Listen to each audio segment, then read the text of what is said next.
നമ്മുടെ ഭരണഘടന നിലവിൽ വരുന്നത്, അതിലെ അടിസ്ഥാന ആശയങ്ങൾ രൂപപ്പെടുന്നത് ഭരണഘടനാ അസംബ്ലിയിൽ ഒത്തുചേർന്ന കുറച്ച് ആളുകളുടെ ആലോചനയുടെ ഭാഗം എന്ന നിലയിലല്ല.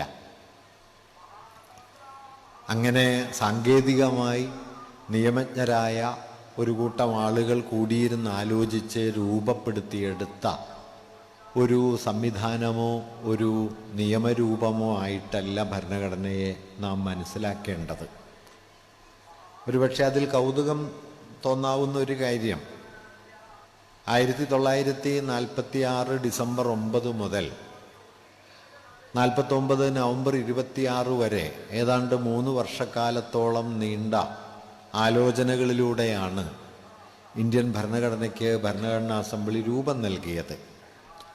ഒരുപക്ഷെ ലോകത്തിൻ്റെ ചരിത്രത്തിൽ തന്നെ ഏതെങ്കിലും ഒരു ഭരണഘടനാ അസംബ്ലി നിർമ്മാണ സഭ ഇത്രയും സങ്കീർണമായ ഒരു കാലയളവിലൂടെ കടന്നുപോയിട്ടുണ്ടാകുമോ എന്നതും സംശയമാണ്.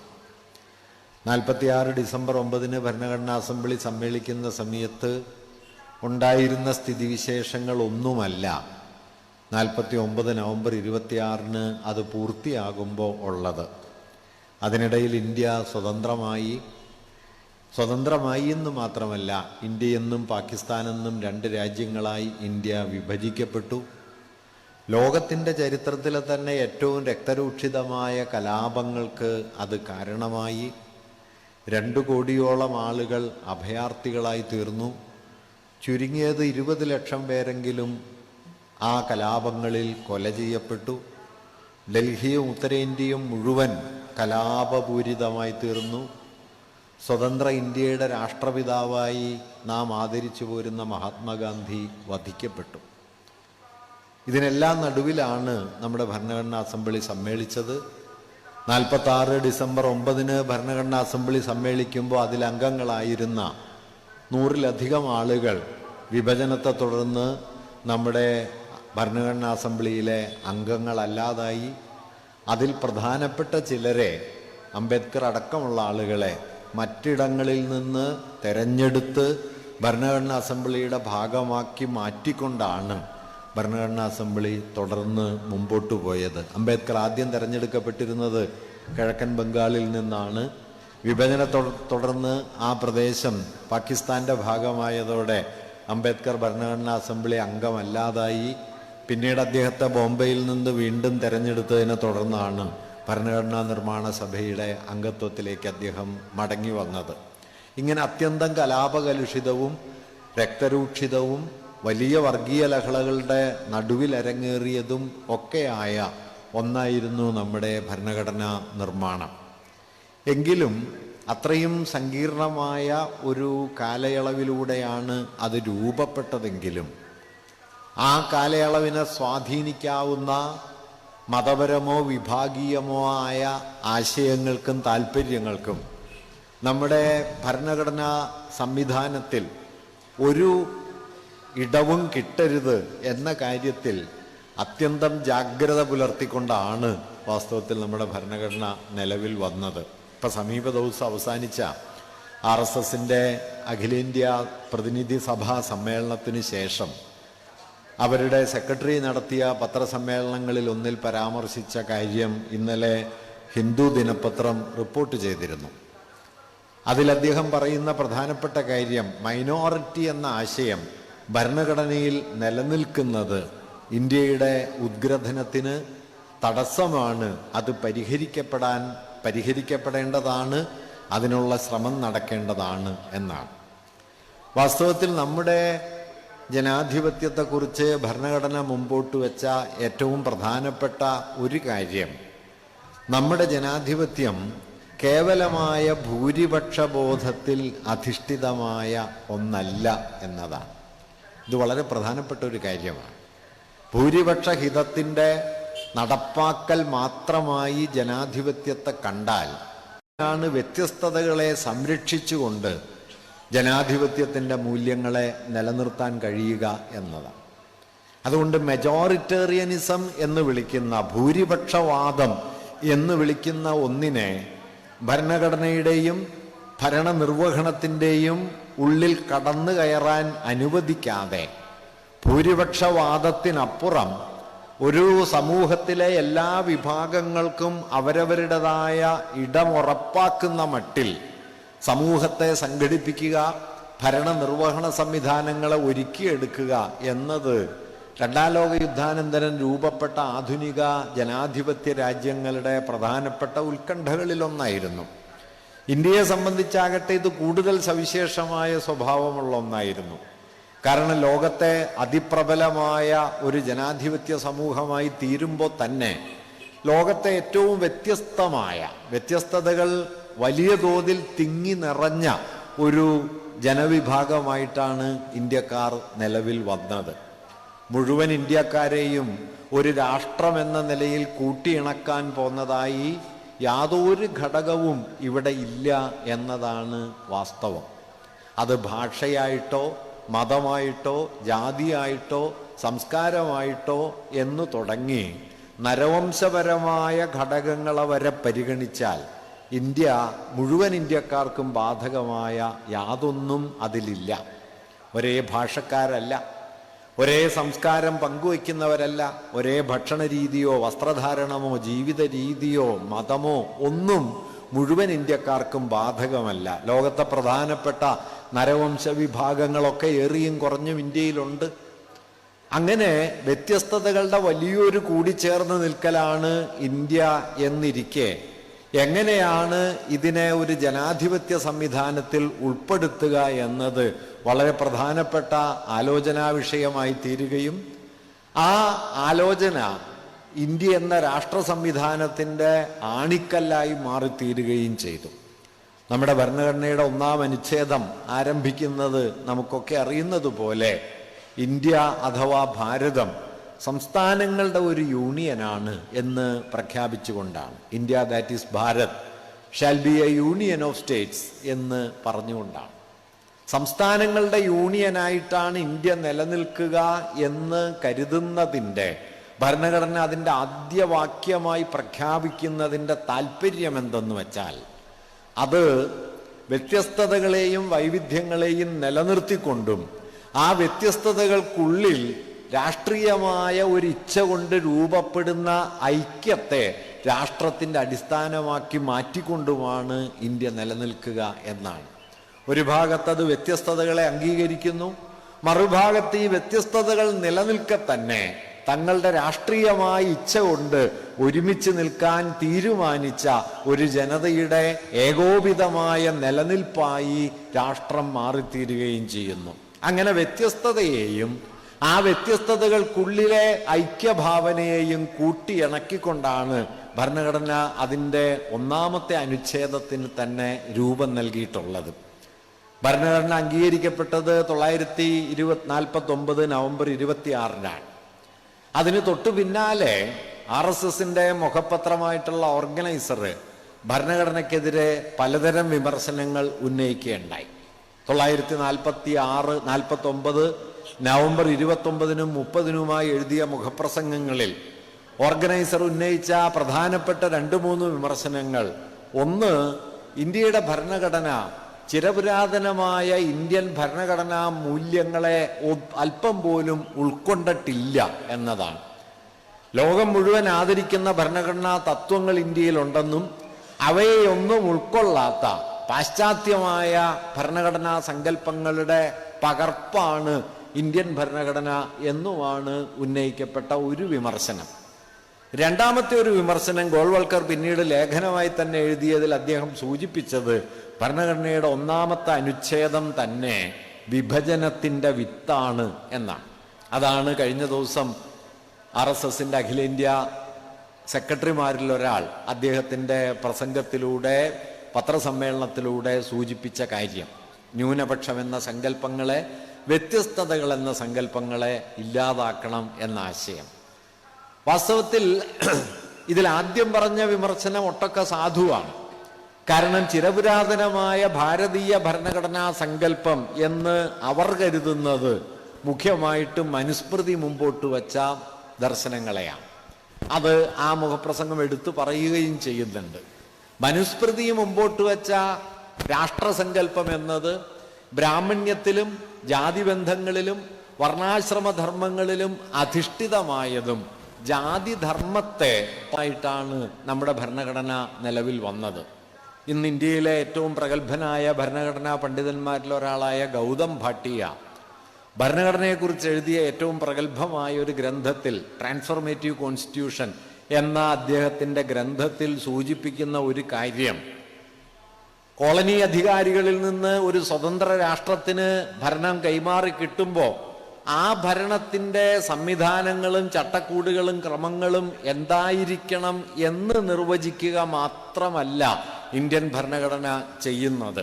അതായത് അധികാര കൈമാറ്റത്തെ തുടർന്ന് പുതുതായി നിലവിൽ വരുന്ന രാഷ്ട്രത്തിൻ്റെ സ്വരൂപവും ആ രാഷ്ട്രത്തിലെ പൗരന്മാരുടെ അവകാശാധികാരങ്ങളും കടമകളും ഉത്തരവാദിത്തങ്ങളും വിശദീകരിക്കുന്ന ഔപചാരികമായ ഒരു ദൗത്യം മാത്രമല്ല ഇന്ത്യൻ ഭരണഘടന നിർവഹിക്കുന്നതെന്നും, മറിച്ച് അങ്ങനെ നിലവിൽ വരുന്ന രാജ്യം ഇനി എങ്ങനെയാണ് പരിണമിക്കേണ്ടത്, ഭാവിയിൽ ഏത് ദിശയിലേക്കാണ് നീങ്ങേണ്ടത് എന്നതിനെക്കുറിച്ചുള്ള മൗലികമായ സൂചനകൾ കൂടി ഇന്ത്യൻ ഭരണഘടന ഉൾക്കൊള്ളുന്നുണ്ട് എന്ന് ഗൗതം ഭാട്ടിയ ആ ലേഖനത്തിൽ തൻ്റെ പുസ്തകത്തിൽ പറയുന്നുണ്ട്.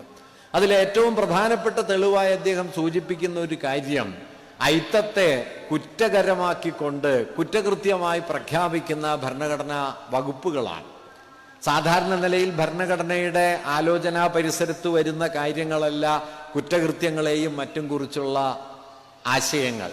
അതെല്ലാം ക്രിമിനൽ നിയമങ്ങളുടെയും നിയമചട്ടങ്ങളുടെയും ഒക്കെ ഭാഗമായി വരുന്നതാണ്.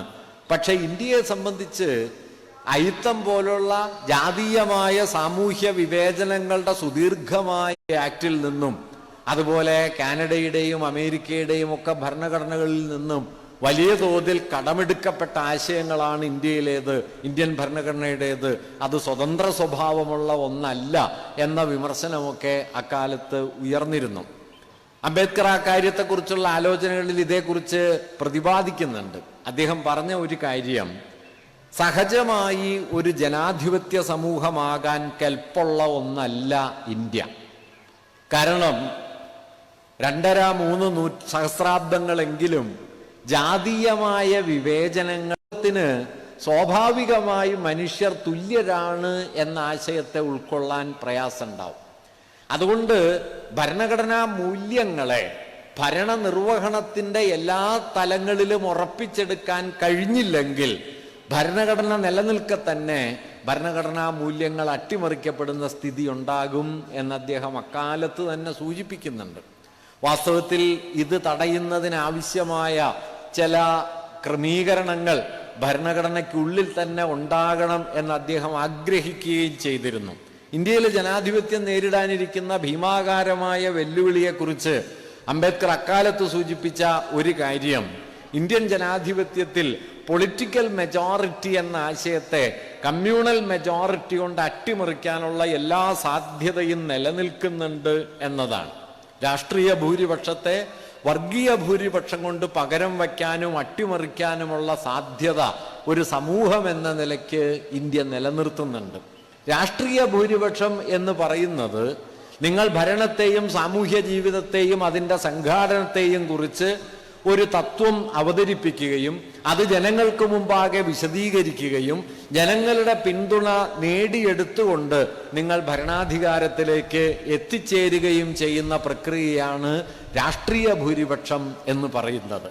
എന്നാൽ വർഗീയ ഭൂരിപക്ഷമാകട്ടെ അങ്ങനെ ഏതെങ്കിലും ഒരു തത്വത്തെ മുൻനിർത്തിയോ ഭരണനിർവഹണത്തെ സംബന്ധിക്കുന്ന ഏതെങ്കിലും ആശയങ്ങളെ മുൻനിർത്തിയോ രൂപപ്പെടുന്നതല്ല, മറിച്ച് നമ്മുടെയൊക്കെ ജന്മസാഹചര്യങ്ങളെ മുൻനിർത്തി മാത്രം രൂപപ്പെടുന്നതാണ്. അംബേദ്കർ പറഞ്ഞൊരു കാര്യം, പൊളിറ്റിക്കൽ മെജോറിറ്റി എന്നതിനെ നിങ്ങൾക്ക് അസ്ഥിരപ്പെടുത്താൻ കഴിയും, പൊളിറ്റിക്കൽ മെജോറിറ്റിയെ തിരുത്താൻ കഴിയും, അതിനകത്തേക്ക് കടക്കാനോ അതിൽ നിന്ന് പുറത്ത് കടക്കാനോ കഴിയും. പക്ഷെ കമ്മ്യൂണൽ മെജോറിറ്റി എന്നത് അങ്ങനെ നിങ്ങൾക്ക് തിരുത്താവുന്നതോ നിങ്ങൾക്ക് അകത്തേക്ക് കടക്കാവുന്നതോ നിങ്ങൾക്ക് പുറത്ത് കടക്കാവുന്നതോ അല്ലാത്ത നിലയിലുള്ള ഒന്നാണ്. അത് അടിസ്ഥാനപരമായി ജനാധിപത്യത്തിലെ തെരഞ്ഞെടുക്കാനുള്ള അവകാശത്തെ തന്നെ റദ്ദാക്കി കളയുന്ന ഒന്നാണ്. ഇന്ത്യയെ സംബന്ധിച്ച് രാഷ്ട്രീയ ഭൂരിപക്ഷത്തെ ഈ നിലയിലുള്ള ജാതിയുടെയും മതത്തിൻ്റെയുമായ ജന്മസാഹചര്യങ്ങളെ മുൻനിർത്തി വർഗീയ ഭൂരിപക്ഷമായി രൂപാന്തരപ്പെടുത്താനുള്ള എല്ലാ സാധ്യതകളുമുണ്ട് എന്നതുകൊണ്ട് തന്നെ സഹജമായി ജനാധിപത്യപരമായി നിലനിൽക്കാൻ ഇന്ത്യൻ സമൂഹത്തിന് വലിയ പ്രതിസന്ധികളുണ്ട് എന്ന കാര്യം അദ്ദേഹം സൂചിപ്പിക്കുകയുണ്ടായി. അതിനൊരു മറുപടിയായിട്ട്, അതിനൊരു പരിഹാരമായിട്ട് അദ്ദേഹം നിർദ്ദേശിച്ച ആശയം ഭരണഘടനാ അസംബ്ലി അംഗീകരിക്കേണ്ടായില്ല, സ്വീകരിക്കപ്പെടേണ്ടായില്ല. അദ്ദേഹം നിർദ്ദേശിച്ച ഒരു കാര്യം ഇന്ത്യൻ പാർലമെന്റിൽ അംഗങ്ങളാകാവുന്ന സവർണ ഹിന്ദുക്കളുടെ എണ്ണം മുൻകൂറായി തീരുമാനിക്കണം എന്നതാണ്. ഇന്ത്യൻ പാർലമെന്റിലെ 50%-ലധികം ആളുകൾ സവർണ ഹൈന്ദവ വിഭാഗങ്ങളിൽ നിന്ന് വരാത്ത വിധത്തിൽ ഭരണഘടനാ സംവിധാനത്തിനുള്ളിൽ വ്യവസ്ഥകൾ ഉണ്ടാകണം എന്ന് അദ്ദേഹം ആഗ്രഹിച്ചിരുന്നു. നിർഭാഗ്യവശാൽ ആ കാലത്ത് നമ്മുടെ ജനാധിപത്യം നേരിടാനിരിക്കുന്ന ഭീമാകാരമായ വിപത്തിനെ കുറിച്ചുള്ള ഉൾക്കാഴ്ചകൾ ഒരുപക്ഷെ അദ്ദേഹത്തിന് തോന്നിയതുപോലെ ഇന്ത്യയിലെ രാഷ്ട്രീയ സംവിധാനത്തിന് അനുഭവപ്പെടാതിരുന്നത് കൊണ്ട് ഈ വ്യവസ്ഥ നമ്മുടെ ഭരണഘടനയുടെ ഭാഗമായില്ല. അംബേദ്കർ അന്ന് ആശങ്കപ്പെട്ട ആ പ്രതിസന്ധി ഏതാണ്ട് ഇന്ത്യയിൽ ഇന്ന് നടപ്പിലായി കഴിഞ്ഞു. ഇന്ന് ഇന്ത്യ 3/2 ഭൂരിപക്ഷത്തോടെ ഭരിക്കുന്ന പാർട്ടി, ആ പാർട്ടിയിൽ ഇന്ത്യൻ ജനസംഖ്യയുടെ ഏതാണ്ട് 15-16% വരുന്ന മുസ്ലിം ജനവിഭാഗങ്ങളിൽ നിന്ന് ഒരാൾ പോലും പാർലമെന്റ് അംഗമായിട്ടില്ല, ലോകസഭ അംഗമായിട്ടില്ല എന്നതാണ് വസ്തുത. അല്ലെങ്കിൽ ഉത്തർപ്രദേശിൽ 80 സീറ്റുകളുള്ള ഏതാണ്ട് 20 കോടിയോളം മനുഷ്യരുള്ള ഉത്തർപ്രദേശിൽ നിന്ന് തെരഞ്ഞെടുക്കപ്പെടുന്ന 80 MP-മാരിൽ അവിടുത്തെ ജനസംഖ്യയുടെ 20% വരുന്ന മുസ്ലിങ്ങളിൽ നിന്ന് ഒരാൾ പോലുമില്ല. ഏതാണ്ട് 4 കോടി മുസ്ലിങ്ങൾ അവിടെ ഉണ്ട്. കേരളത്തിലെ ജനസംഖ്യയേക്കാൾ കൂടുതൽ മുസ്ലിങ്ങൾ വാസ്തവത്തിൽ ഉത്തർപ്രദേശിലുണ്ട്. അവരിൽ നിന്ന് ഒരാൾ പോലും അവിടെ നിന്ന് പാർലമെന്റിലേക്ക് എത്തുന്നില്ല. തെരഞ്ഞെടുപ്പ് എന്നത് വാസ്തവത്തിൽ മുഴുവൻ സാമൂഹ്യ വിഭാഗങ്ങളുടെയും പ്രാതിനിധ്യം ഉറപ്പാക്കുന്ന ഒന്നായി ഇന്ന് നമ്മുടെ പൊതു തെരഞ്ഞെടുപ്പുകൾ മാറിത്തീരുന്ന ചിത്രം നമുക്ക് കാണാൻ കഴിയും. ഇങ്ങനെ ഒരു സ്ഥിതിവിശേഷം സംജാതമാകാൻ സാധ്യതയുണ്ട് എന്ന് അക്കാലത്ത് സൂചിപ്പിച്ച ഒരാള് അംബേദ്കർ ആയിരുന്നു. അതുകൊണ്ടാണ് പൊളിറ്റിക്കൽ മെജോറിറ്റിയെ കമ്മ്യൂണൽ മെജോറിറ്റി കൊണ്ട് അട്ടിമറിക്കാൻ കഴിയുന്ന ഒരു സ്ഥിതിവിശേഷം ഇന്ത്യക്കകത്ത് നിലനിൽക്കുന്നുണ്ടെന്നും അതിനെതിരായ കരുതലുകൾ ഭരണഘടനാപരമായി തന്നെ ഉണ്ടാകണമെന്നും അദ്ദേഹം ആഗ്രഹിച്ചത്. നിർഭാഗ്യവശാൽ അത് നടപ്പാകാതെ പോയി. എങ്കിൽ പോലും നമ്മുടെ ഭരണഘടന അതിൻ്റെ ഓരോ ചട്ടങ്ങളിലൂടെയും അനുച്ഛേദങ്ങളിലൂടെയും നിയമത്തിനു മുന്നിലെ തുല്യത, നിയമപരമായി വേർതിരിവുകളില്ലാതെ മതത്തിൽ വിശ്വസിക്കാനും ആചരിക്കാനും പ്രചരിപ്പിക്കാനുമുള്ള അവകാശാധികാരങ്ങൾ, അയിത്തമാചരണത്തിനെതിരെയുള്ള കുറ്റം ചുമത്തലുകൾ, ഇതിലൂടെയെല്ലാം സമത്വത്തിൻ്റെ ഒരു വലിയ ആശയത്തെ വാസ്തവത്തിൽ ഭരണഘടന പടിപടിയായി മുമ്പോട്ട് കൊണ്ടുപോകാൻ ശ്രമിക്കുന്നുണ്ട്. ഈ ആശയഗതികൾ ഞാൻ തുടക്കത്തിൽ പറഞ്ഞതുപോലെ അത് ലഘുവായി അവിടെ കൂടിയിരുന്ന കുറെ ആളുകളുടെ ആലോചനയിൽ നിന്ന് ഉരുത്തിരിഞ്ഞു വന്നതല്ല. മറിച്ച് ഇന്ത്യൻ ഭരണഘടനയുടെ രൂപീകരണ ചരിത്രം 1895 സ്വരാജ് ബില്ല് എന്ന് അറിയപ്പെട്ട ആരാണ് എഴുതി തയ്യാറാക്കിയത് എന്ന കാര്യത്തിൽ അത്രയൊന്നും വ്യക്തത ഇപ്പോഴും ഇല്ലാത്ത, ചിലരത് ബാലഗംഗാധര തിലകനാണെന്ന് കരുതുന്നു, മറ്റു ചിലർ ആനി ബസന്റിന്റെ സ്വാധീനത്താൽ എഴുതപ്പെട്ടതാണ് എന്ന് കരുതുന്നു. എന്തായാലും 100 അനുച്ഛേദങ്ങളോടെ 1895 തയ്യാറാക്കപ്പെട്ട സ്വരാജ് ബില്ല് മുതൽ നിരവധിയായ പരിശ്രമങ്ങൾ ഒരു ഭരണഘടനാ സംവിധാനം എന്നതിലേക്ക് എത്തുന്നതിന് ഇന്ത്യയിൽ അരങ്ങേറിയിട്ടുണ്ട്. അത് സൈമൺ കമ്മീഷനെതിരെ മോട്ടിലാൽ നെഹ്റുവിൻ്റെ നേതൃത്വത്തിൽ തയ്യാറാക്കിയ നെഹ്റു റിപ്പോർട്ടായാലും, MN റോയ് തയ്യാറാക്കിയ ഇന്ത്യയുടെ കരട് ഭരണഘടനാ രൂപമായാലും, ഗാന്ധിയൻ ഭരണഘടന എന്ന നിലയിൽ നാരായണ അഗർവാൾ തയ്യാറാക്കിയ കരട് രേഖയായാലും, അങ്ങനെ നിരവധിയായ 1935 ഗവൺമെന്റ് ഓഫ് ഇന്ത്യ ആക്ട് ആയാലും, ഹിന്ദുസ്ഥാൻ റിപ്പബ്ലിക്കൻ പാർട്ടി തയ്യാറാക്കിയ ഭരണഘടനയുടെ കരടായാലും ധാരാളം ആലോചനകൾ ഭരണഘടനാ സംബന്ധമായി ഇന്ത്യയിൽ നടന്നിട്ടുണ്ട്. ഇവയെല്ലാം ഒരേ വഴിയിലൂടെ സഞ്ചരിച്ചെത്തിയതല്ല. ഞാൻ നേരത്തെ സൂചിപ്പിച്ചതുപോലെ 49 നവംബർ 26 ഭരണഘടനയുടെ കരട് അംഗീകരിക്കപ്പെട്ടെങ്കിലും ഇന്ത്യ ഭരണഘടനാ അധിഷ്ഠിതമായ ഒരു റിപ്പബ്ലിക്കായി മാറിത്തീരുന്നത് 950 ജനുവരി 26-നാണ്. അതായത് കരട് അംഗീകരിക്കപ്പെട്ട് പിന്നെയും 2 മാസങ്ങൾ കഴിഞ്ഞതിന് ശേഷമാണ് പരമാധികാര റിപ്പബ്ലിക് എന്ന നിലയിലേക്ക് ഇന്ത്യ എത്തിച്ചേർന്നത്. എന്തുകൊണ്ടാണ് ഈ 2 മാസത്തെ കാലതാമസം എന്ന കാര്യം കൂടി നാം ശ്രദ്ധിക്കേണ്ടതാണ്. കാരണം 1930 ജനുവരി 26-നാണ് ദേശീയ പ്രസ്ഥാനം പൂർണ്ണ സ്വരാജ് എന്നതിനെ അതിൻ്റെ ലക്ഷ്യമായി പ്രഖ്യാപിച്ചത്. പൂർണ്ണ സ്വാതന്ത്ര്യം, സമ്പൂർണ്ണ സ്വാതന്ത്ര്യം, ഡൊമീനിയൻ സ്റ്റാറ്റസ് അല്ല, സാമന്ത പദവിയല്ല, കോമൺവെൽത്തിനകത്തുള്ള ഒരു കീഴാള രാജ്യമെന്ന സ്ഥിതിയല്ല, മറിച്ച് സമ്പൂർണ്ണ സ്വാതന്ത്ര്യമുള്ള ഒരു സ്വതന്ത്ര രാജ്യമാണ് നമ്മൾക്ക് ആവശ്യമെന്ന് ദേശീയ പ്രസ്ഥാനം മുദ്രാവാക്യം ഉയർത്തുന്നതും ഗാന്ധിജി അത് പ്രഖ്യാപിക്കുന്നതും 1930 ജനുവരി 26-നാണ്. 1929 ഡിസംബർ അവസാനം ചേർന്ന ലാഹോർ സമ്മേളനത്തിലാണ് ഈ പ്രമേയം പാസാക്കപ്പെട്ടത്.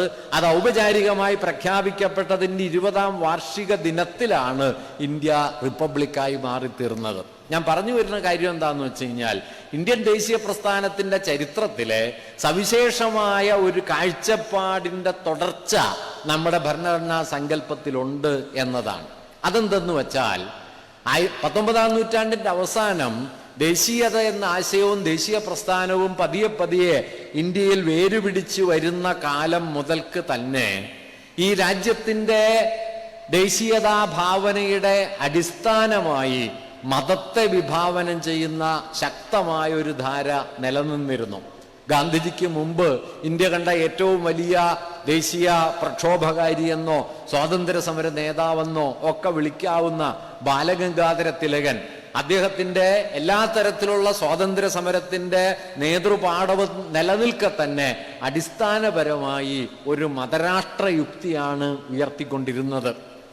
ഇന്ത്യയിൽ നടന്ന എല്ലാ നവോത്ഥാന ശ്രമങ്ങളോടും പൊതുവിൽ വൈമുഖ്യമുള്ള ഒരാളായിരുന്നു ബാലഗംഗാധര തിലകൻ. അദ്ദേഹം ബാലികാ വിവാഹത്തിന് അനുകൂലമായിരുന്നു, വിധവാ വിവാഹത്തിന് എതിരായിരുന്നു, ജാതീയമായ അസമത്വങ്ങൾക്കെതിരായ പരിഷ്കരണ ശ്രമങ്ങളെ, നവീകരണ ശ്രമങ്ങളെ പിന്തുണയ്ക്കാതിരുന്ന ഒരാളായിരുന്നു. നവോത്ഥാനപരമായ ശ്രമങ്ങളൊക്കെ സ്വാതന്ത്ര്യ പ്രക്ഷോഭത്തെ ദുർബലപ്പെടുത്തുമെന്നും അതുകൊണ്ട് സ്വാതന്ത്ര്യം കൈവന്നതിന് ശേഷം പരിഹരിക്കാവുന്ന പ്രശ്നങ്ങൾ എന്ന നിലയ്ക്ക് അവയൊക്കെ മാറ്റിവെക്കാമെന്നുമായിരുന്നു തിലകന്റെ നിലപാട്. തിലകൻ മാത്രമല്ല, ലാലാ ലജ്പത് റായ് ആകാം, അരവിന്ദ ഘോഷ് ആകാം, അക്കാലത്തെ ദേശീയ പ്രസ്ഥാനത്തിന്റെ മിക്കവാറും നേതാക്കളൊക്കെ തന്നെ ഏറിയും കുറഞ്ഞും മതത്തെ, കൃത്യമായി പറഞ്ഞാൽ ഹിന്ദു മതത്തെ ഇന്ത്യൻ ദേശീയതയുടെ ആധാരമാക്കി മാറ്റുകയും മതാധിഷ്ഠിതമായ ഒരു ദേശീയ ഭാവനയെ ഏറിയും കുറഞ്ഞും പിൻപറ്റുകയും ചെയ്തവരാണ്. ഈ ഒരു കാഴ്ചപ്പാടിനെ മൗലികമായി നിരസിച്ചുകൊണ്ടാണ് 20കൾക്ക് ശേഷം ഏതാണ്ട് 1/4 നൂറ്റാണ്ട് കാലം കൊണ്ട് ഇന്ത്യ ഒരു ആധുനികമായ ദേശീയതാ സങ്കല്പത്തെ ഉയർത്തിക്കൊണ്ടുവരികയും മതത്തെ മുൻനിർത്തുന്ന ഒരു രാഷ്ട്രസങ്കല്പത്തിനു പകരം മതനിരപേക്ഷമായ ദേശീയ ജനകീയ ഭാവന പ്രധാനമായി മാറുകയും ചെയ്തത്. ഒരുപക്ഷെ അതിൻ്റെ കേന്ദ്രമായി തീർന്ന ആളുകളിൽ ഒരാള് ഗാന്ധിജിയാണ്. ഗാന്ധിജി ഇന്ത്യയിൽ മടങ്ങിയെത്തിയതിന് ശേഷം നടത്തിയ ഏറ്റവും പ്രധാനപ്പെട്ട സമരം നിങ്ങൾ ശ്രദ്ധിച്ചാൽ അറിയാം, 1917 ചമ്പാരൻ സത്യാഗ്രഹമാണ്. ചമ്പാരൻ സത്യാഗ്രഹത്തിൽ ഗാന്ധിജി മുമ്പോട്ട് വെച്ച മുദ്രാവാക്യം ഇന്ത്യയുടെ ചരിത്രത്തിൽ അക്കാലം വരെ ഉയർന്നിട്ടില്ലാത്ത ഒരാശയമാണ്. അത് കർഷകർക്ക് അവരുടെ വിളവിന് വില കിട്ടണം എന്നതാണ്. അക്കാലം വരെ മധ്യകാല നാടുവാഴുത്തമോ പഴയ രാജവാഴ്ചയുടെ പ്രതിനിധികളോ ഉന്നത വിദ്യാഭ്യാസം ലഭിച്ച കുലീന വിഭാഗത്തിൽപ്പെട്ടവരോ തങ്ങളുടെ ചില രാഷ്ട്രീയ ആവശ്യങ്ങൾ എന്ന നിലയ്ക്കാണ് ബ്രിട്ടീഷ് വിരുദ്ധമായ സ്വാതന്ത്ര്യ ആശയങ്ങളെയും അതിൻ്റെ പ്രക്ഷോഭങ്ങളെയും മുന്നിൽ നിന്ന് നയിച്ചത്. 1917 ചമ്പാരൻ സത്യാഗ്രഹവും പിന്നീട് രൂപപ്പെട്ടു വന്ന ചെറുതും വലുതുമായ അനവധി സമരങ്ങളും ഇതിൽ നിന്ന് ഭിന്നമായ ഒരു വീക്ഷണം ഉയർത്തിക്കൊണ്ടുവന്നു. ഇന്ത്യ എന്നത് മധ്യകാലത്തെ രാജാക്കന്മാരുടെയോ നാടുവാഴി പ്രഭുക്കന്മാരുടെയോ കുലീനരായ ശ്രേഷ്ഠവൃന്ദങ്ങളുടെയോ ഒരു രാജ്യം മാത്രമല്ലെന്നും അതിനെല്ലാം അപ്പുറം ഇന്ത്യ എന്നത് കോടാനുകോടി വരുന്ന ഇന്ത്യയിലെ സാധാരണക്കാരുടെ, കർഷകരുടെ, തൊഴിലാളികളുടെ ഒക്കെ ജീവിത ഭൂമിയാണെന്നും അവരുടെ കൂടി സ്വാതന്ത്ര്യമാണ് ഇന്ത്യയുടെ സ്വാതന്ത്ര്യമെന്നുമുള്ള സങ്കല്പം 20കളോടെ ഇന്ത്യൻ ദേശീയ പ്രസ്ഥാനത്തിന്റെ കേന്ദ്രത്തിലേക്ക് വരുന്നു. അതുകൊണ്ടാണ് 1857 ഒന്നാം സ്വാതന്ത്ര്യ സമരത്തിന്റെയോ പഴശ്ശി രാജാവിനെ പോലെയും മംഗൾ പാണ്ഡയെ പോലെയും ഝാൻസി റാണിയെ പോലെയുമുള്ള ആദ്യകാല പ്രക്ഷോഭകാരികളുടെയോ സ്വാതന്ത്ര്യവാദത്തിന്റെ ഒരു വെറും തുടർച്ചയല്ല ഇന്ത്യയിലെ സ്വാതന്ത്ര്യ സമരം എന്ന് നമുക്ക് പറയേണ്ടി വരുന്നത്. കാരണം ഞാൻ ഈ പറഞ്ഞതിൽ ആദ്യ വിഭാഗത്തിൽപ്പെട്ടവരൊക്കെ ഏറിയും കുറഞ്ഞും മധ്യകാലത്തൊക്കെ തങ്ങൾക്ക് ലഭിച്ചിരുന്ന രാജാധികാരത്തിന്റെയും വിശേഷാവകാശങ്ങളുടെയും പുനഃസ്ഥാപനം ലക്ഷ്യം വെച്ചാണ് സമരം ചെയ്തതെങ്കിൽ ദേശീയ പ്രസ്ഥാനം 1920കൾക്ക് ശേഷം ഉയർത്തിക്കൊണ്ടുവന്ന സമരമുഖം അങ്ങനെ മധ്യകാല നാടുവാഴി അധികാരങ്ങളെ പുനഃസ്ഥാപിക്കാനോ രാജാവിൻ്റെ പാരമ്പര്യാവകാശങ്ങളെ സംരക്ഷിക്കാനോ വേണ്ടിയിട്ടല്ല, മറിച്ച് കർഷകർക്ക് വിളവിന് വിലയായ ആദ്യകാല ദേശീയതാ സങ്കല്പത്തെ പിന്തള്ളിക്കൊണ്ട് മതനിരപേക്ഷമായ ഒരു സാമൂഹ്യാവസ്ഥയുടെ അടിസ്ഥാനമായി പരിണമിക്കുകയുമാണ് ചെയ്തത്. ഈ പരിണാമ പ്രക്രിയയുടെ ഉച്ചസ്ഥാനത്താണ് നമ്മുടെ ഭരണഘടനാ അസംബ്ലി സമ്മേളിക്കുകയും we the people of India എന്ന് നമ്മുടെ ഭരണഘടന അതിൻ്റെ ആമുഖത്തിൽ ആദ്യം തന്നെ പ്രഖ്യാപിക്കുകയും ചെയ്തത്. ഈ രാജ്യത്തിലെ ജനങ്ങൾ തങ്ങൾക്കായി രൂപപ്പെടുത്തി, തങ്ങളാൽ തന്നെ രൂപപ്പെടുത്തി തങ്ങൾക്ക് തന്നെ സമർപ്പിക്കുന്ന ഒന്നാണ് എന്നും അത് സ്വാതന്ത്ര്യത്തെയും ജനാധിപത്യത്തെയും സമത്വത്തെയും സാഹോദര്യ ഭാവനയെയും ഉയർത്തിപ്പിടിക്കാൻ പ്രതിബദ്ധമാണ് എന്നും പ്രഖ്യാപിക്കുന്ന ആമുഖത്തോടെയാണ് ഇന്ത്യൻ ഭരണഘടന ആരംഭിക്കുന്നത്. ഇത് ദേശീയതയുടെ ചരിത്രത്തിൽ തന്നെയുള്ള നിർണായകമായൊരു വഴിത്തിരിവിനെ സൂചിപ്പിക്കുന്നുണ്ട്. നിങ്ങൾ വസ്തുതയാണ്, അദ്ദേഹം ഇന്ത്യയിലെ വ്യവസായങ്ങളെല്ലാം ദേശസാൽക്കരിക്കണമെന്നും ഇന്ത്യയിലെ കൃഷിഭൂമി ജന്മിമാരിൽ നിന്ന് പിടിച്ചെടുത്ത് തദ്ദേശീയ കർഷകർക്ക് വിതരണം ചെയ്യണം എന്നുമൊക്കെ വ്യക്തിപരമായി കരുതിയിരുന്ന ആളാണ്. പക്ഷേ നമ്മുടെ ഭരണഘടനാ അസംബ്ലിയിലെ വലിയൊരു വിഭാഗം അത്തരം നിലപാടുകൾക്കെതിരായതുകൊണ്ട് അംബേദ്കർ വ്യക്തിപരമായി മുന്നോട്ട് വെച്ച ആ വീക്ഷണങ്ങളൊന്നും നമ്മുടെ ഭരണഘടനയിൽ വരികയുണ്ടായില്ല. ചിലത് നിർദ്ദേശക തത്വങ്ങളിൽ വന്നു എന്നല്ലാതെ നിയമപരമായി സാംഗത്യമുള്ള ഉറപ്പുള്ള ആശയങ്ങളായി ഇവയൊന്നും മാറിത്തീരുകയുണ്ടായില്ല. പക്ഷെ അപ്പോൾ പോലും ഞാൻ ഈ നേരത്തെ പറഞ്ഞ സമത്വം എന്ന ആശയത്തെ, ആ സമത്വത്തെ തന്നെ നിലനിർത്തുന്നതിന് സാഹോദര്യം എന്ന ആശയത്തിനുണ്ടാകേണ്ട പരമമായൊരു പ്രാധാന്യത്തെ നമ്മുടെ ഭരണഘടന പ്രത്യേകമായി എടുത്തു പറയുന്നുണ്ട്. ഇപ്പൊ 1946 ഡിസംബർ 13 ഭരണഘടനാ അസംബ്ലിയിൽ നെഹ്റു ഒബ്ജക്റ്റീവ് റെസൊല്യൂഷൻ അവതരിപ്പിക്കുന്നത്. നമ്മുടെ ഭരണഘടനയുടെ ലക്ഷ്യപ്രമേയം എന്ന് വേണമെങ്കിൽ പറയാം. എന്താണ് ഈ ഭരണഘടന കൊണ്ട് ചെയ്യാൻ ഉദ്ദേശിക്കുന്നത് എന്നതിനെ സംബന്ധിക്കുന്ന ഒരു ചട്ടക്കൂട്, അതിൻ്റെ ഒരു ആമുഖ രേഖ അവതരിപ്പിക്കുന്നത് നെഹ്റുവാണ്. ആ ഒബ്ജക്റ്റീവ് റെസൊല്യൂഷനാണ് പിന്നീട് ഭരണഘടനയുടെ പ്രിയാമ്പിൾ, ഭരണഘടനയുടെ ആമുഖം എന്ന നിലയിലേക്ക് പരിണമിച്ചെത്തിയത്. ഒബ്ജക്റ്റീവ് റെസൊല്യൂഷനിൽ ഇല്ലാത്തതും എന്നാൽ നമ്മുടെ ഭരണഘടനയുടെ ആമുഖത്തിൽ പ്രധാനമായി നിലനിൽക്കുന്നതുമായ ഒരാശയം, അത് സാഹോദര്യം എന്ന സങ്കല്പത്തെക്കുറിച്ചുള്ള ആശയമാണ്. Fraternity, that is the dignity of the individual and unity and integrity of nation എന്ന് ഭരണഘടനയുടെ ആമുഖം പറയുന്നു. എന്താണ് സാഹോദര്യം? അത് 3 കാര്യങ്ങളിൽ അടിയുറച്ചു നിൽക്കുന്നു, അല്ലെങ്കിൽ 3 കാര്യങ്ങൾ ഉറപ്പാക്കുന്നു. 1 വ്യക്തിയുടെ അന്തസ്സാണ്, ഡിഗ്നിറ്റി ഓഫ് ദ ഇൻഡിവിജ്വൽ. 2 രാജ്യത്തിൻ്റെ ഐക്യവും അഖണ്ഡതയുമാണ്. ഇവ തമ്മിൽ പരസ്പര ബന്ധിതമാണ് എന്ന് ഭരണഘടന സങ്കല്പിക്കുന്നുണ്ട്. എല്ലാ വ്യക്തികൾക്കും മനുഷ്യാന്തസ് ഉറപ്പുവരുത്തിക്കൊണ്ടല്ലാതെ, അന്തസ്സോടെ ജീവിക്കാനുള്ള തുല്യാവകാശം എല്ലാ മനുഷ്യർക്കും കരഗതമാകുന്നതിലൂടെ അല്ലാതെ രാജ്യത്തിന് ഐക്യമോ അഖണ്ഡതയോ നിലനിർത്താനാവില്ല എന്നാണ് സാഹോദര്യത്തെക്കുറിച്ചുള്ള ഭരണഘടനാ തത്വം വളരെ പ്രധാനമായി പറയുന്നത്. ഇത് വളരെ പ്രധാനപ്പെട്ട ഒരു കാര്യമാണ്.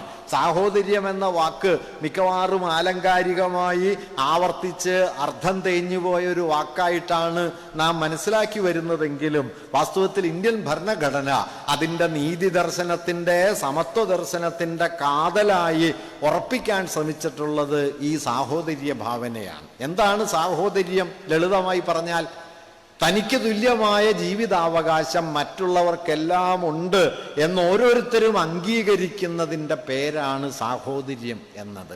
അതൊരു ഔദാര്യ ബുദ്ധിയല്ല. അത് ആലങ്കാരികമായ ഒരു വാക്യമല്ല. തനിക്ക് തുല്യമായ ജീവിതാവകാശം, പൗരാവകാശം, അന്തസ്സിനുള്ള അവകാശം എല്ലാ മനുഷ്യർക്കും ഒരുപോലെയുണ്ട് എന്ന് ഓരോ വ്യക്തിയും അംഗീകരിക്കുന്ന ധാർമ്മികമായ, നൈതികമായ ഒരടിസ്ഥാന തത്വത്തെയാണ് സാഹോദര്യം എന്ന് പറയുന്നത്. ഇത് അംബേദ്കർക്ക് മുമ്പും പിമ്പുമൊക്കെ കേരളത്തിന്റെ സാമൂഹ്യ ചരിത്രത്തിൽ നിങ്ങൾക്ക് പല നിലകളിൽ കാണാൻ പറ്റും. 1889 88 അരുവിപ്പുറം പ്രതിഷ്ഠയില് നാരായണഗുരു എഴുതി വയ്ക്കുന്ന വാക്കുകളിൽ സാഹോദര്യം എന്നതുണ്ട്. സോദരത്വേന വാഴുന്ന മാതൃകാസ്ഥാനം. ഈ സാഹോദര്യം എന്നത് ഇന്ത്യയിൽ സവിശേഷമായി പ്രാധാന്യമുള്ള ഒന്നാണ്. കാരണം മനുഷ്യർക്കിടയിലെ തുല്യതയെ അസാധ്യമാക്കുന്ന, ബ്രാഹ്മണ്യത്തിന്റെ ജാതി വ്യവസ്ഥക്കെതിരെ, ജാതി വ്യവഹാരത്തിനെതിരെ അതിപ്രധാനമായ ഒരു വിമർശന മൂല്യമായി, ഒരു പ്രതിരോധ മൂല്യമായി കൂടിയാണ് സാഹോദര്യം എന്ന തത്വം ഗുരു ഉയർത്തിക്കൊണ്ടുവന്നത്. ഇത് ഭരണഘടനയിലേക്ക് വരികയും അംബേദ്കർ അതിനെ മറ്റൊരു നിലയിൽ കൂടി വിശദീകരിക്കുന്നുണ്ട്. അദ്ദേഹം പറഞ്ഞത്, ജനാധിപത്യം എന്ന് പറയുന്നതിൻ്റെ കാതൽ 3 വാക്കുകളാണ്. എന്നെ സംബന്ധിച്ചിടത്തോളം ജനാധിപത്യം എന്ന വാക്കിന്റെ, ആശയത്തിന്റെ കാതൽ 3 വാക്കുകളാണ്. അത് സ്വാതന്ത്ര്യം, സമത്വം, സാഹോദര്യം എന്നിവയാണ്. സ്വാതന്ത്ര്യമില്ലാത്ത സമത്വമോ സമത്വമില്ലാത്ത സ്വാതന്ത്ര്യമോ നിരർത്ഥകമാണ് എന്ന് അദ്ദേഹം പറയുന്നു. സമത്വമില്ലാത്ത സ്വാതന്ത്ര്യം മഹാഭൂരിപക്ഷം ജനങ്ങളെയും ചൂഷണം ചെയ്യുന്നതിനുള്ള, ന്യൂനപക്ഷത്തിനുള്ള അവകാശം മാത്രമായി അവസാനിക്കും. സ്വാതന്ത്ര്യമില്ലാത്ത സമത്വമാകട്ടെ വ്യക്തികളുടെ ഇച്ഛകൾക്കും അഭിലാഷങ്ങൾക്കും ഇടമില്ലാത്ത മട്ടിൽ ഏകാധിപത്യത്തിന്റെ യുക്തിയിലേക്ക് നീങ്ങിപ്പോവുകയും ചെയ്യും. അതുകൊണ്ട് സ്വാതന്ത്ര്യവും സമത്വവും പരസ്പര പൂരകമാണ്. ഒന്നിന്റെ അഭാവത്തിൽ മറ്റൊന്ന് ഫലപ്രദമായി നിലനിൽക്കില്ല എന്ന് അദ്ദേഹം പറയുന്നുണ്ട്. പക്ഷെ ഇങ്ങനെ പറയുമ്പോൾ തന്നെ സ്വാതന്ത്ര്യവും സമത്വവും അന്യോന്യം പൂരകമല്ല എന്ന ഒരു സ്ഥിതിവിശേഷവുമുണ്ട്. കാരണം എൻ്റെ സ്വാതന്ത്ര്യബോധത്തെ അതിരില്ലാതെ കെട്ടഴിച്ചു വിട്ടാൽ സാമൂഹികമായ സമത്വത്തെ അത് പല നിലകളിൽ ദുർബലപ്പെടുത്തും. തിരിച്ച് സമൂഹത്തിന്റെ സ്വാതന്ത്ര്യ സമത്വ ഭാവന അതിപ്രബലമായി തീരുകയും അതിശക്തമായി തീരുകയും ചെയ്താൽ വ്യക്തികളുടെ സ്വാതന്ത്ര്യബോധത്തെ അത് ശിഥിലമാക്കും. അതുകൊണ്ട് സ്വാതന്ത്ര്യവും സമത്വവും പരസ്പര പൂരകമാണ് എന്ന് നാം പറയുമെങ്കിലും വാസ്തവത്തിൽ അവയ്ക്കിടയിൽ ചില വൈരുദ്ധ്യങ്ങൾ നിലനിൽക്കുന്നുണ്ട് എന്ന് അംബേദ്കർ പറയുന്നുണ്ട്. ഈ വൈരുദ്ധ്യം പരിഹരിക്കാനുള്ള വഴിയായി അദ്ദേഹം നിർദ്ദേശിച്ചത് സ്വാതന്ത്ര്യത്തിൻ്റെയും സമത്വത്തിൻ്റെയും ആധാരമായി സാഹോദര്യം എന്ന മൂല്യത്തെ ഉറപ്പിക്കണം എന്നതാണ്. എൻ്റെ സ്വാതന്ത്ര്യബോധം മറ്റൊരാളുടെ സമത്വപൂർണമായ നിലനിൽപ്പിന് തടസ്സമാകരുത് എന്ന എൻ്റെ രാഷ്ട്രീയവും ധാർമ്മികവുമായ ബോധ്യമാണ് സാഹോദര്യ ഭാവന. അതോടൊപ്പം സമൂഹത്തിന്റെ സമത്വഭാവന വ്യക്തികളുടെ സ്വാതന്ത്ര്യബോധത്തെ തടയരുത് എന്നതും സാഹോദര്യ ഭാവനയുടെ ആധാരമാണ്. അദ്ദേഹം പറഞ്ഞ കാര്യം ഇത്രയേ ഉള്ളൂ, സാഹോദര്യം എന്ന മൂല്യത്തിൽ നിലീനമായില്ലെങ്കിൽ, അഥവാ സാഹോദര്യം എന്ന അടിസ്ഥാന മൂല്യത്തിൽ നിന്ന് പൊട്ടിപ്പുറപ്പെട്ടില്ലെങ്കിൽ സ്വാതന്ത്ര്യവും സമത്വവും നിങ്ങൾക്കൊരു സമൂഹത്തിൽ നിലനിർത്താൻ പ്രയാസമായിരിക്കും. അതിന് പോലീസ് കോൺസ്റ്റബിൾമാരെ ഏർപ്പെടുത്തേണ്ടി വരും എന്ന് അദ്ദേഹം പറയുന്നുണ്ട്. അതുകൊണ്ട് ഫലത്തിൽ ജനാധിപത്യത്തിന്റെ കാതലേതാണ്? സ്വാതന്ത്ര്യം, സമത്വം, സാഹോദര്യം എന്ന ഈ തൃത്വസങ്കല്പത്തിൽ ഇതിന്റെ കാതലേതാണ് എന്ന ചോദ്യത്തിന് അദ്ദേഹം നൽകിയ ഉത്തരം സാഹോദര്യം എന്നാണ്.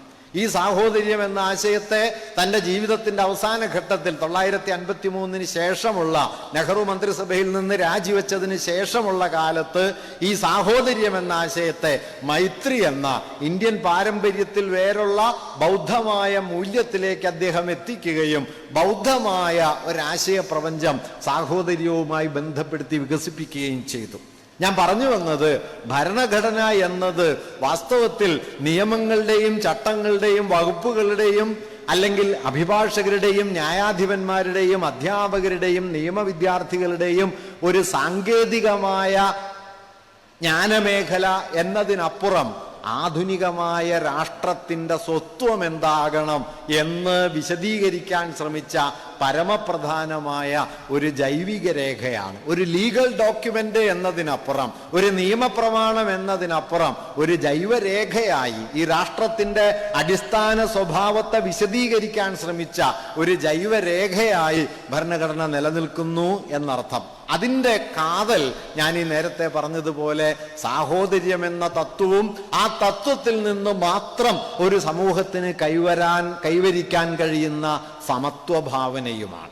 ഈ സമത്വഭാവനയ്ക്കും സാഹോദര്യ സങ്കല്പത്തിനും വിഘാതമാകാവുന്ന അതിപ്രബലമായ ഒരു ഘടകമായി ഇന്ത്യൻ സമൂഹത്തിൽ പരമ്പരാഗതമായി നിലനിന്നു പോരുന്നത് ജാതീയവും മതപരവുമായ വിഭജന യുക്തികളാണ് എന്ന കാര്യവും നാം മനസ്സിലാക്കണം. ഈ വിഭജന യുക്തികളെ പ്രതിരോധിക്കാൻ വേണ്ട ആഭ്യന്തരമായ ക്രമീകരണങ്ങൾ ഭരണഘടനയ്ക്കുള്ളിൽ തന്നെ വേണമെന്നും അതുകൊണ്ട് ഭരണനിർവഹണപരം അഡ്മിനിസ്ട്രേറ്റീവ് എന്ന് പറയാവുന്ന കാര്യങ്ങളെക്കുറിച്ച് വരെ ഭരണഘടന ചിലപ്പോൾ പ്രതിപാദിക്കേണ്ടി വരും എന്നും അംബേദ്കർ ഇതുമായി ബന്ധപ്പെട്ട ചർച്ചകളിൽ സൂചിപ്പിക്കുന്നുണ്ട്. ഞാൻ പറഞ്ഞു വന്ന ആശയം എന്താന്ന് വെച്ചാൽ, ഇങ്ങനെ ഒരാധുനിക രാഷ്ട്രം എന്ന നിലയിൽ ഇന്ത്യയുടെ വൈവിധ്യത്തെയും നമ്മുടെ സംസ്കാരത്തിന്റെ വ്യത്യസ്തമായ നിലനിൽപ്പുകളെയും ഭാഷാപരവും മതപരവും സാമൂഹികവുമായ വൈജാത്യങ്ങളെയും ഉൾക്കൊണ്ടുകൊണ്ടും എന്നാൽ ആ വൈജാത്യങ്ങൾക്കുള്ളിൽ ഒരു ഏകതാബോധത്തെ ഉറപ്പിച്ചു നിർത്താൻ പരിശ്രമിച്ചുകൊണ്ടുമാണ് ഇന്ത്യൻ ഭരണഘടന രൂപപ്പെട്ടത്.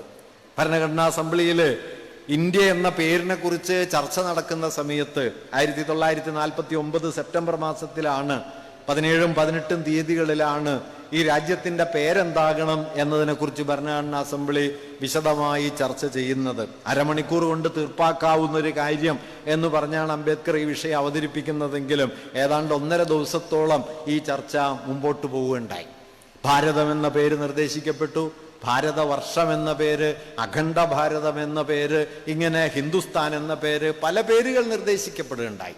ഈ ചർച്ചകൾക്കിടയിലാണ് ആദ്യകാലത്തെ കമ്മ്യൂണിസ്റ്റ് നേതാക്കളിൽ ഒരാളായിരുന്ന ഇൻക്വിലാബ് സിന്ദാബാദ് എന്ന മുദ്രാവാക്യത്തിന് രൂപം നൽകിയ ഹസ്രത് മൊഹാനി എന്നു പേരായ ഉറുദു കവി, അദ്ദേഹം ഭരണഘടനയുടെ 1-ാം അനുച്ഛേദത്തിനെതിരെ ഒരു വിമർശനം ഉന്നയിക്കുന്നുണ്ട്.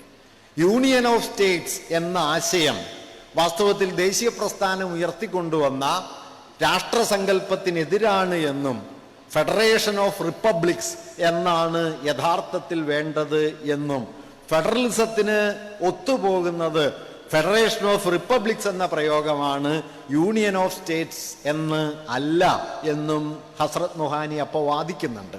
അദ്ദേഹം പറഞ്ഞത് യഥാർത്ഥ ഫെഡറലിസം എന്നത് സംസ്ഥാനങ്ങളുടെ ഒരു കേന്ദ്രീകൃതമായ യൂണിയൻ എന്ന സങ്കല്പത്തിലല്ല, മറിച്ച് ഓരോ ഫെഡറേഷനുകളേക്കും തുല്യമായ സവിശേഷമായ അധികാരം ഉറപ്പുവരുത്തുന്ന ഫെഡറേഷൻ ഓഫ് റിപ്പബ്ലിക്സ് എന്ന യുക്തിയാണ് ഇന്ത്യ സ്വീകരിക്കേണ്ടത്. അതുകൊണ്ട് അത്തരത്തിലൊരു പേര് ഇന്ത്യ എന്ന പേരിന് പകരം അദ്ദേഹം നിർദ്ദേശിക്കുകയും ചെയ്യുന്നുണ്ട്.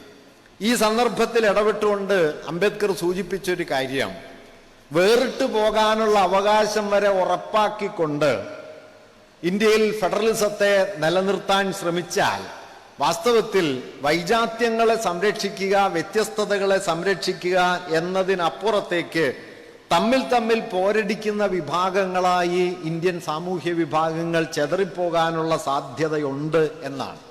അതുകൊണ്ട് ചെതറിപ്പോകുന്ന, അന്യോന്യം പോരടിക്കുന്ന വിഭാഗങ്ങളായി മാറാതെയും എന്നാൽ അതേസമയം തന്നെ ഇന്ത്യയുടെ വൈജാത്യത്തെ ഭാഷാപരവും സാംസ്കാരികവും മതപരവും മറ്റുമായ വ്യത്യസ്തതകളെ പരിപാലിച്ചുകൊണ്ടും ന്യൂനപക്ഷ അവകാശങ്ങളെ സവിശേഷമായി സംരക്ഷിച്ചുകൊണ്ടും പ്രാദേശികമായ സാംസ്കാരിക വ്യത്യസ്തതകളെ, അത് കാശ്മീരിന്റെ ആകാം, വടക്കിഴക്കൻ സംസ്ഥാനങ്ങളുടെ ആകാം, ഗോത്രമേഖലകളുടെ ആകാം, ഇവരുടെയൊക്കെ സാംസ്കാരികവും ചരിത്രപരവുമായ വ്യത്യസ്തതകളെ സംരക്ഷിച്ചുകൊണ്ടും ഏകീകൃതമായ ഒരു സമൂഹമായി നിൽക്കുന്ന രാഷ്ട്രീയ ഇച്ഛയ്ക്കാണ് നാം ഊന്നൽ നൽകേണ്ടത് എന്നാണ് അദ്ദേഹം മുഖ്യമായിട്ട് പറയുകയും നമ്മുടെ ഭരണഘടനാ അസംബ്ലി അക്കാര്യത്തിൽ ഒരു തീരുമാനത്തിലേക്ക് എത്തിച്ചേരുകയും ചെയ്തത്.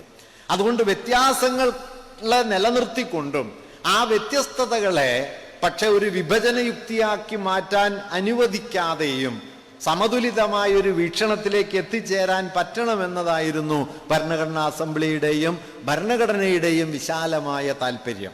ഇന്ന് ഹിന്ദുത്വം ചെയ്യുന്നത് അത് പൗരത്വ ഭേദഗതിയാകാം, അത് കാശ്മീരിന്റെ സവിശേഷാവകാശങ്ങൾ എടുത്തു കളയുന്ന കാര്യമാകാം, ഇപ്പോൾ ഇന്ത്യയിൽ അടിച്ചേൽപ്പിക്കാൻ ശ്രമിക്കുന്ന ഏക സിവിൽ കോഡാകാം, ഇന്ത്യക്കൊരൊറ്റ ഭാഷയെ വേണ്ടൂ എന്ന വാദമാകാം, ഇന്ത്യയുടേത് ഏക സംസ്കാരമാണ് എന്ന വാദമാകാം.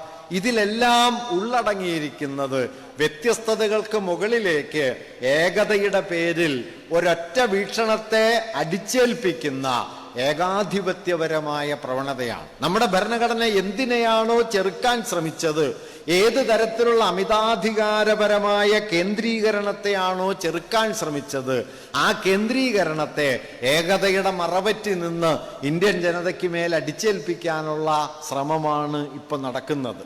ജനാധിപത്യം എന്നത് ഭൂരിപക്ഷ ഹിതനിർവഹണമല്ലെന്നും വ്യത്യസ്തതകളെ സംരക്ഷിക്കലാണ് എന്നും ഭരണഘടനാ അസംബ്ലി ചർച്ചകളിൽ അംബേദ്കർ പറയുന്നുണ്ട്. അദ്ദേഹം ജനാധിപത്യത്തിന് ആ ഘട്ടത്തിൽ നൽകിയ ഒരു വിശദീകരണം ഇന്ന് വളരെ പ്രാധാന്യമുള്ളൊരു വിശദീകരണമാണ്. അദ്ദേഹം പറഞ്ഞത് ജനാധിപത്യം ഭൂരിപക്ഷ ഹിതമല്ല. ഭൂരിപക്ഷ ഹിതം നാം പരിശോധിക്കുന്നുണ്ട്, ഒരു തെരഞ്ഞെടുപ്പിൽ പരിശോധിക്കുന്നുണ്ട്.